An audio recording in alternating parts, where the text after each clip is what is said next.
കേരളം കണ്ട പ്രഗത്ഭരായ ഗവൺമെൻറ് സെക്രട്ടറിമാരിൽ ഒരാളാണ് കെ ജയകുമാർ. കവി, തിരക്കഥാകൃത്ത് എന്നീ നിലകളിൽ പേരെടുത്ത അദ്ദേഹം ഒരിക്കൽ കവി വയലാർ രാവമ്മ വർമ്മയുടെ ഒരു അനുസ്മരണ സമ്മേളനത്തിൽ മുഖ്യ പ്രഭാഷണം നടത്തുകയായിരുന്നു. തൻ്റെ പ്രഭാഷണത്തിൽ അദ്ദേഹം വയലാർ രാമവർമ്മ എഴുതിയ ഒരു സിനിമാ പാട്ടിൻ്റെ ചില വരികൾ ഉദ്ധരിച്ചു. മനുഷ്യൻ മതങ്ങളെ സൃഷ്ടിച്ചു, മതങ്ങൾ ദൈവങ്ങളെ സൃഷ്ടിച്ചു. ഈ 2 വരികൾ പാടിയിട്ട് ശ്രീ ജയകുമാർ നിർത്തി. എന്നിട്ട് അദ്ദേഹം പറഞ്ഞു, ഈ വരികളിൽ ഒരു വിരോധാഭാസമുണ്ട്. മതങ്ങൾ ദൈവങ്ങളെ സൃഷ്ടിച്ചു. അതെങ്ങനെ സാധ്യമാകും? ദൈവമെന്നല്ലേ വേണ്ടിയിരുന്നത്? ദൈവങ്ങളെന്ന് പറഞ്ഞാൽ പിന്നെ അത് ദൈവമല്ലല്ലോ, ദൈവം ഒന്നല്ലേ ഉള്ളൂ. വളരെ അർത്ഥവത്തായ ഒരു കാര്യമാണ് ശ്രീ ജയകുമാർ അന്ന് പറഞ്ഞത്. ദൈവമാണ് ഈ പ്രപഞ്ചത്തെയും അതിലുള്ളതിനെയുമെല്ലാം സൃഷ്ടിച്ചതെങ്കിൽ ആ സൃഷ്ടാവ് ഒന്നേ ഉണ്ടായിരിക്കൂ, ഒന്നേ ഉണ്ടാകാൻ പാടുള്ളൂ. ഒന്നിലധികം സൃഷ്ടാക്കൾ ഈ പ്രപഞ്ചത്തിനുണ്ടാകില്ല.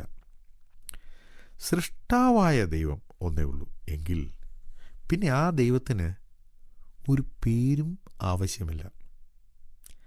നമുക്കൊക്കെ പേരുകളുണ്ടല്ലോ. നമുക്ക് പേരുള്ളത് നമ്മെപ്പോലെ വേറെയും ആളുകൾ ഈ ഭൂമിയിലുള്ളത് കൊണ്ടാണ്. മറ്റുള്ളവരിൽ നിന്നും നമ്മെ തിരിച്ചറിയാൻ ഒരു പേര് അത്യാവശ്യമാണ്. കാരണം നമ്മെപ്പോലെ മറ്റുള്ളവരുണ്ട്.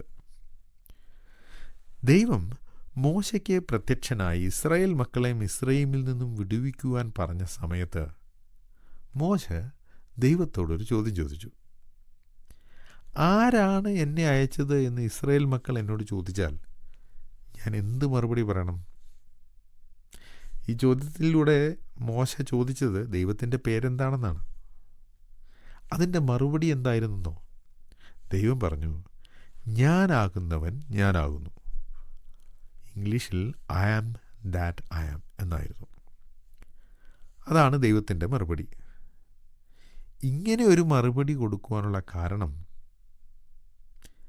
വേറെ ദൈവമില്ല എന്നതാണ്. വേറെ ദൈവമില്ല, അതുകൊണ്ട് ദൈവത്തിനൊരു പേരും ആവശ്യമില്ല. ദൈവം ഒരുവനല്ലോ എന്ന് പൗലോസ് തിമോഥെയോസിനെ എഴുതി. അതോടൊപ്പം ദൈവത്തിനും മനുഷ്യർക്കും മധ്യസ്ഥനും ഒരുവൻ എന്നും കൂടെ എഴുതി. മനുഷ്യർ പലരുണ്ട്, എന്നാൽ ദൈവത്തെയും മനുഷ്യനെയും ഒരുപോലെ പ്രതിനിധാനം ചെയ്യാൻ ദൈവ സ്വഭാവവും മനുഷ്യ സ്വഭാവവും, ഈ 2 സ്വഭാവങ്ങളും ഒരുപോലെയുള്ള ആൾക്കേ കഴിയൂ. അത് ദൈവം മനുഷ്യനായി തീർന്ന യേശുക്രിസ്തുവാണ്. യേശുക്രിസ്തു മാത്രമാണ്. ഒരു സൃഷ്ടാവ്, ഒരു ദൈവം, ഒരു മധ്യസ്ഥൻ. പൗലോസ് പറഞ്ഞു, ദൈവം ഒരുവനല്ലോ, ദൈവം ഒരുവനല്ലോ, ദൈവത്തിനും മനുഷ്യർക്കും മധ്യസ്ഥനും ഒരുവൻ, എല്ലാവർക്കും വേണ്ടി മറുവിലയായി തന്നെത്താൻ കൊടുത്ത മനുഷ്യനായ ക്രിസ്തുവേശു തന്നെ. ഞങ്ങളെ വിളിക്കുവാൻ ആഗ്രഹിക്കുന്നുവെങ്കിൽ 098820221957 എന്ന നമ്പർ ഉപയോഗിക്കുക. എല്ലാ ബുധനാഴ്ചകളിലും വെള്ളിയാഴ്ചയും രാവിലെ 11 മുതൽ 12 മണി വരെയുള്ള സമയം ഞങ്ങൾ നിങ്ങൾക്കായി പ്രാർത്ഥിക്കുന്നു. പ്രാർത്ഥനയ്ക്കായി വിളിക്കേണ്ട ഫോൺ നമ്പർ 079960010203.